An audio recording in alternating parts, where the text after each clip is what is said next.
Depuis la défaite de 1870, la France vit avec le traumatisme de l'annexion de l'Alsace-Lorraine par l'Allemagne, traumatisme qui conduit au développement du nationalisme. En 1894, une lettre anonyme déchirée faisant état de la transmission de documents secrets français à une puissance étrangère, c'est-à-dire l'Allemagne, est transmise aux autorités militaires. On donne à cette lettre le nom de bordereau. Rapidement, le coupable idéal est trouvé, c'est le capitaine Alfred Dreyfus. Il est alsacien et parle allemand, il est juif. Il faut souligner qu'à cette époque, l'antisémitisme est très fort en France. Malgré les évidences et les dénégations de Dreyfus, il est incarcéré. Suite à son procès, il est condamné à la déportation perpétuelle, c'est donc le bagne, et la dégradation qui l'attendent. L'antisémitisme se déchaîne en France, en particulier dans la presse. Le 5 janvier 1895, Dreyfus est dégradé dans la cour de l'école militaire. Il reste digne et s'exclame: Soldats, on dégrade un innocent. Soldats, on déshonore un innocent. Vive la France, vive l'armée. Il est conduit sur l'île du Diable au large de la Guyane où ses conditions de vie sont déplorables.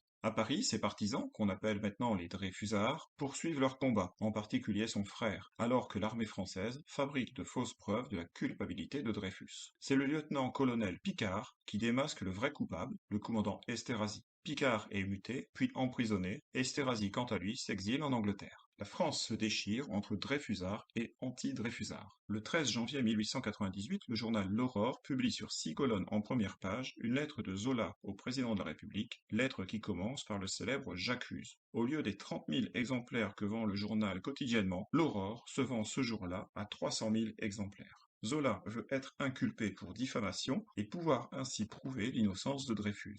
C'est à cette époque que naît le terme d'intellectuel pour désigner les scientifiques, les juristes, les écrivains, les universitaires qui prennent position dans le débat public. Au final, Zola est condamné pour diffamation de l'armée, mais son procès a permis d'informer sur les détails de l'affaire. En 1899 a lieu la révision du procès. Dreyfus est ramené de l'île du Diable, de nouveau jugé. Il est condamné cette fois à 10 ans de prison, malgré l'absence de preuves. Il accepte pourtant la grâce qui lui est proposée, ce qui lui permet de sortir de prison le 21 septembre 1899. Il est réhabilité en 1906, il participe à la Première Guerre mondiale et meurt en 1935. La société française sort fortement marquée par l'affaire Dreyfus. L'antisémitisme est au plus haut, la coupure entre droite et gauche se fait plus nette, et cette affaire fait prendre conscience aux intellectuels du rôle qu'ils peuvent jouer dans le débat national. Elle est à l'origine d'ailleurs de la création de la Ligue des droits de l'homme. Elle est à l'origine aussi de la naissance du sionisme, mouvement dont le créateur est horrifié par le procès Dreyfus. Si le véritable coupable d'espionnage Esterhazy termine paisiblement sa vie en Angleterre, et si Dreyfus réintègre l'armée française, la mort de Zola en 1902 des suites d'un asphyxie au monoxyde de carbone paraît suspecte à certains.